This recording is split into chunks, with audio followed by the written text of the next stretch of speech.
called switch grasses, and there's a lot of new developments in the Panicum area. This particular one is called Prairie Fire. It's a new patented variety. This one gets 3 to 4 feet tall, and it has really a distinct reddish, almost red wine type of a looking leaf to it. If you remember Shenandoah, it was the one that used to turn, that still does, turn red, but not nearly as much as these new ones do. The color is just so vivid in the new ones. So Prairie Fire is the shorter one. This is Sean Solstice, which is 4 to 5 feet tall. Has a deeper burgundy. It's kind of hard to tell the difference here, but a much deeper burgundy color than the Prairie Fire does. And then this is also a brand new patented variety called Thundercloud. And it's very upright, but it gets to be 8 feet tall. So it's green in the back of the border. Phenomenal fall color. So here's this 8-foot tower of yellow flame. Okay, Pennisedums. Another brand new Pennisedum, new last year. This is called Desert Plains. And this gets to be about 3 feet tall, 3 feet wide, but its claim to fame is the fact that it's absolutely covered with these little inflorescences. So very, very floriferous and great fall color. In fact, they even dubbed this as taking the place of rubrum because it has reddish in the fall color, but I haven't seen that yet. So we've talked about the red fireworks. You can keep this over as a house plant. And this is one of my favorite Pennisedums. You don't see it much, but it's called Foxtrot.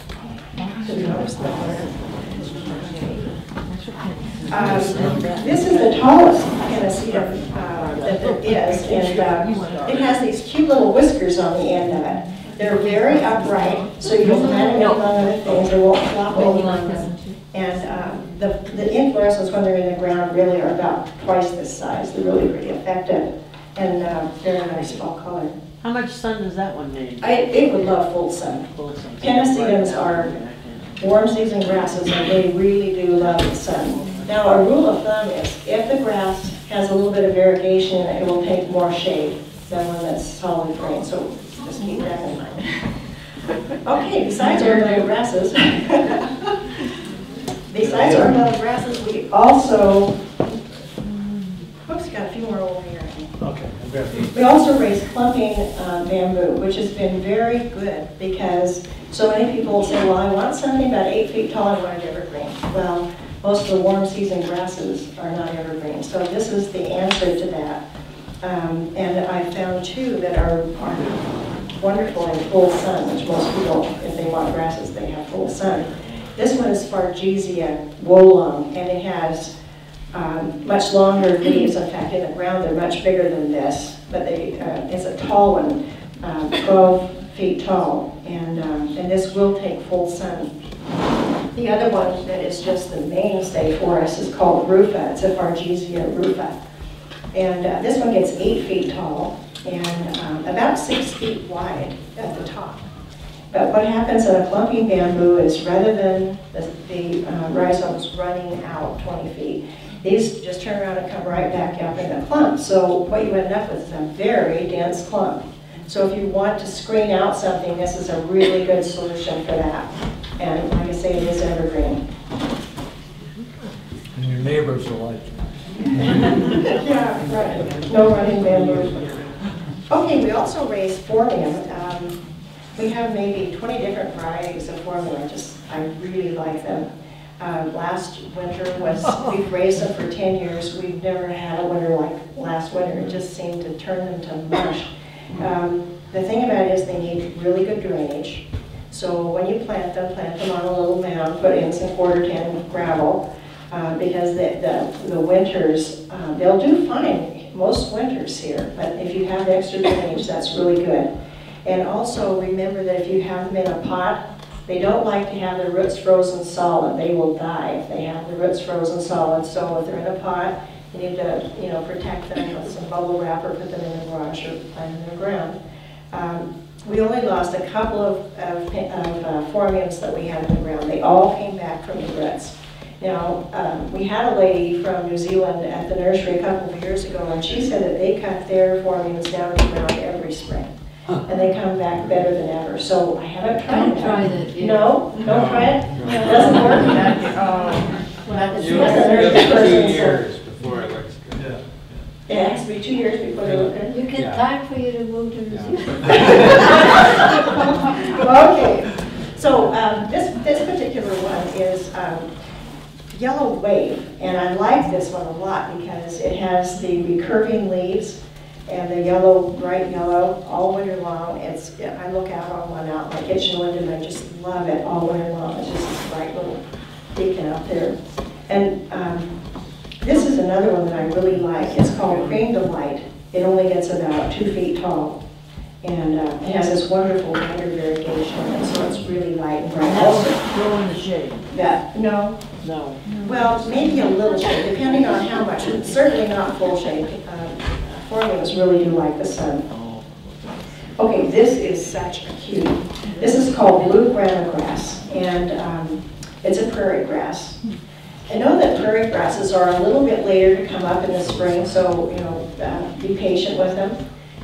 This one we call our fish plant because when it first, the little inflorescence come out, they're perpendicular to the stem, and the slightest little breeze, and they look like a school of fish dancing. So if you buy that plant, put it in a pot by your chair so you can really watch the movement. It's just really fun. What's the name? That's a blue lua chrysalis. Let's find out. Blue lua, blue grama grass. Okay, this one is such an interesting grass. It's Muhlenbergia briggans, and it's one that you don't see very often, but it's very drought tolerant. And it looks fabulous in front of, your federal building? It looks like it's stainless steel. I'm just dying to plant this in front of that. This looks like stainless steel, when it's out in the sun. This would be so effective in front of that building. But it's just a really classic grass, I think. Say the name again. It's deer grass is the common name. Deer grass? Deer grass, yes. Muhlenbergia briggans. And it has to have sun. It loves sun. Drought tolerant, it's just a workhorse. Deer grass. Also a good grass for a hell strip. Now this is another prairie grass. This was the little blue stem. This particular one is a new variety called Prairie Blues. This one, it has blue foliage all summer long, and in the winter, or should say fall, it turns to a purplish shade. So depending on your color scheme, you can go blue to purple or green to brick. This is called Blaze. And the fall color is absolutely wonderful, and these seed heads, the birds just love. Another really tough plant that would be good for a hill strip or any place that you have a lot of really dry, hot sun would be the Cislaria autumnalis. It's mostly evergreen. It's been evergreen for me. And it's sort of a lime green in the spring. Comes up with these nice little inflorescences that are white when they first come up, turn into buff. And gosh, it's an amazing plant for what it will put up with in terms of environment. And then this is a brand new cultivar this year. This is a northern sea oats, and it's a variegated variety called River Mist. And its claim to fame is the fact that it has variegated foliage, but a tinge of pink in it. And the seed heads also are white, pink, and green. So a lot of people use the seed heads from northern sea oats for dried arrangements, fresh arrangements, and so these seed heads are really, really spectacular. It's about 2.5. So the leaves are pink too, aren't they? The leaves have a little bit of pink in them. It reminds me a little bit of the ribbon grass that has a little bit of pink in it. Yeah. Oh, there you go. It's really good. Really good. And how tall does that get? That's really, it says that it gets to be 30 inches tall. Now, none of mine got anywhere near that tall this year, but it's the first year in the ground. So they're supposed to be up to 30 inches tall.